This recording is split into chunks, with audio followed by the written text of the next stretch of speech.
Hello, ladies and gentlemen. Welcome back. This is the podcast number 8. As you can see, we still don't have a guest, but I'm here. And today we'll be talking about advertising platforms. And we'll focus mainly on two platforms, TikTok ads and Meta Ads Manager. I'll tell you how to set up your ads on those platforms, what are the most important things you need to focus on, and how to analyze your ads to see their performance. But before we begin, if you use this information that I'm about to give you to scam people, I will never forgive your ass. I hope you burn in hell. It's people like you who scammed me so many times and I still cannot forget it.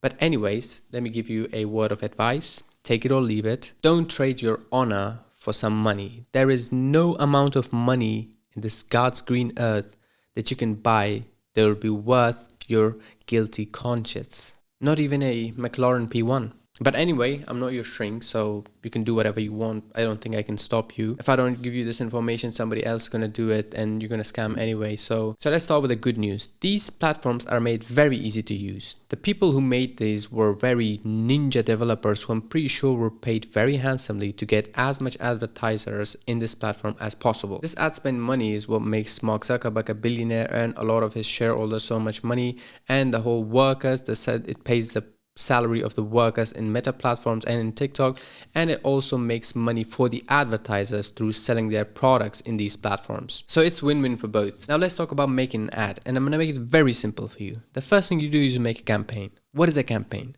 Campaign is your goal, your mission. What do you wish to accomplish with this ad? Do you wish to have more sales, more leads, more traffic, more people to install your app, or are you just doing it for more views?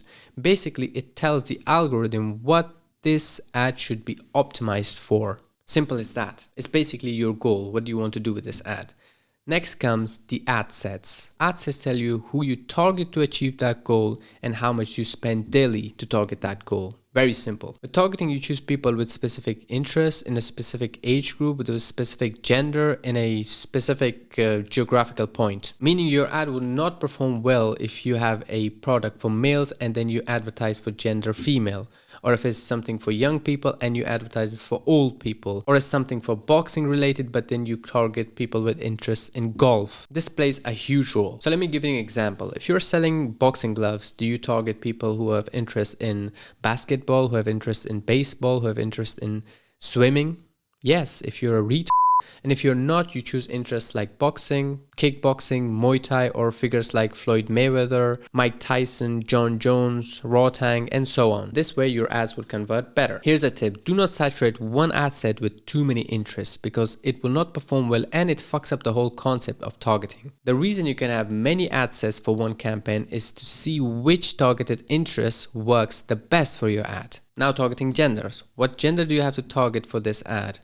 These days it's very hard to tell who is who, but still, I'm a very optimist person. Whenever my product is related to men, I target male. Whenever it's related to ladies, I choose females. And I choose both when the product's in neutral. For example, if it's a pet product, so the pet owner can also be male and female, so I choose both. Otherwise, just choose one. I heard a creator say that you always have to choose both because it's possible for one gender to gift it to another gender. If, for example, if the product is for male, you should also target females because it's possible for that female to buy it as a gift for their man. But it's not always true. It works only if it's a gifting season like Christmas or Valentine's. Otherwise, I think it's not zero, the conversion rate would not be zero, but still it would be very low. You would be wasting a lot of money. For example, your CPA would be 10 euros if you target a male, and your CPA would be 20 if you target female. For that's one specific product, which is for men. So the return on ad spend will not be very good. The ROAS would not be very good if you target both. It will bring the conversion rates a bit down. So if you still wish to do that, to try to search needle in a haystack, then buddy, it's your money. Try to do whatever you wish to do it. Now, target. The battery was empty for my camera. I just changed it. So the next was targeting age groups. Age groups is no brainer. It depends on your product, but still, if you've been living under a rock and you don't have any idea who to target, it's best to target ages between 18 to 35 because that has the most viewers, that's the most consumers of social media. So that would be good. And the next is targeting geographically. What part of world do you wish to target? It's best for your ads to perform, I think, For TikTok specifically, I've noticed that it's best if you target your own country or the countries around you.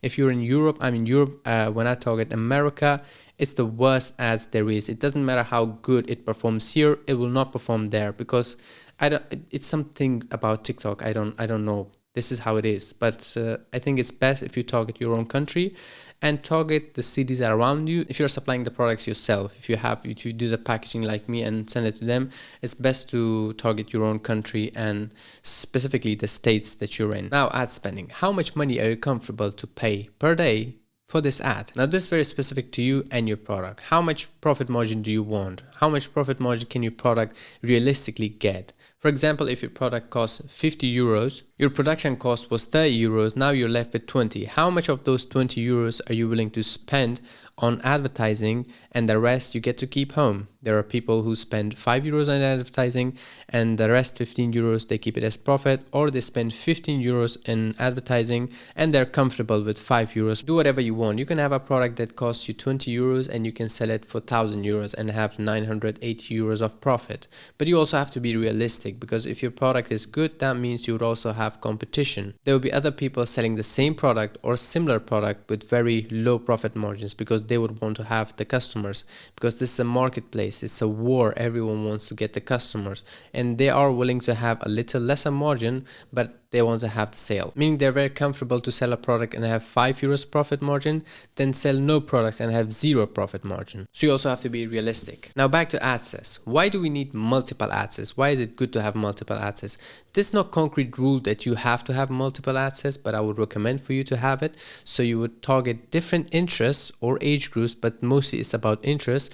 For each ad set, you would choose 2 or 3 interests, or maybe 1 interest, and see which one performs the best. And whichever performs the best, you kill the others, and then you double down on them. You put more money on them to run, and it will give you more conversions. With ad sets, you can also target different geographics, maybe different countries, maybe different states, and see in which one specific product sells the best, and then double down on them, and then kill the products that perform not that well or not at all, and then use that money that you were spending on those bad ad sets and then put them on good ad spends. And buddy, you got a winner ad. Now the ad itself. What is an ad? Well, I'm here to tell you, my friend. The ad is that video, that photo, that carousel through which you wish to accomplish your advertising goal is called an ad. People also refer to that photo and video of an ad as a creative. So whenever you hear the word creative, don't get confused. They're just talking about that video. Some people say that I spent 5,000 on one creative. They're just talking about the video.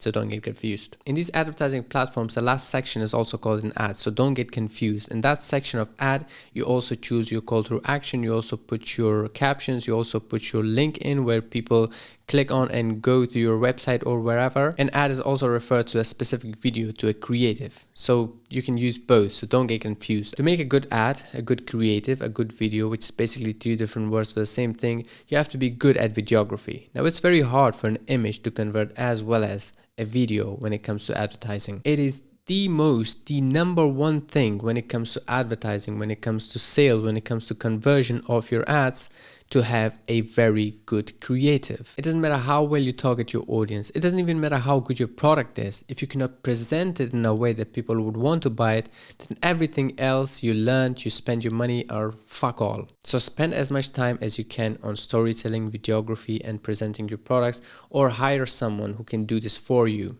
Otherwise, all your money is going down the drain. Now, the analytics, last but not least. I'll tell you the most important, I don't know what's the word for it, I forgot, but I'll write it here when I'm editing this video. So I'll tell you the most important things that you have to keep your eyes on to see if your ad is performing well, or do you have to kill the ad. These are the fancy words that you see creators talking about, CTA, CTR, and you say, oh, what does that mean? Now I'll tell you what they mean. They're not that deep. First, CTR, click through rate, meaning how many people who saw this ad clicked to that call through action that you had underneath. Very simple. Just how many people clicked on this ad to go inside your landing page or funnel or website or your profile. That's CTR. Second, CVR, conversion rate. How many people who clicked on that link of yours got converted into customers or clients? Very simple. Third, CPA, cost per acquisition. How much does it cost to get one customer or one sale or one download of your app? And it's measured into dollars or euros or whatever your currency is. Very simple. Cost per acquisition, CPA. Fourth, CPC, cost per click. How much does it cost for every click on your call to action? For example, you spend 20 euros in a day and you get 10 clicks. That means your CPC is 2 euros. 2 euros for every click. These four basically are the most important things that you need to consider when you're trying to see the performance of your ad. Through these, you can know if you have to kill the ad or you have to spend more money on that ad. Here's a pro tip. If your CTR is high, your click-through rate is high, and your conversion rates are low, that means you have a problem with your landing page or your offer. It means people are liking your video, they're clicking on your call to action, they're going on your website and seeing and not liking your offer, your landing page, your price, whatever, and they don't buy. That means you have to improve on your landing page or make a good offer. But if your conversion rates are high and your click-through rate is low, that means your video sucks. You have to improve on your creative to make a lot of people click on your call to action and go get converted and have a high conversion rate. But if they both suck, just wrap it up, man. It's not for you. With that, we'll wrap this podcast up. In the next podcast, hopefully we'll have a guest. If not, I'll still be here up until then. Take risks and do some exercise.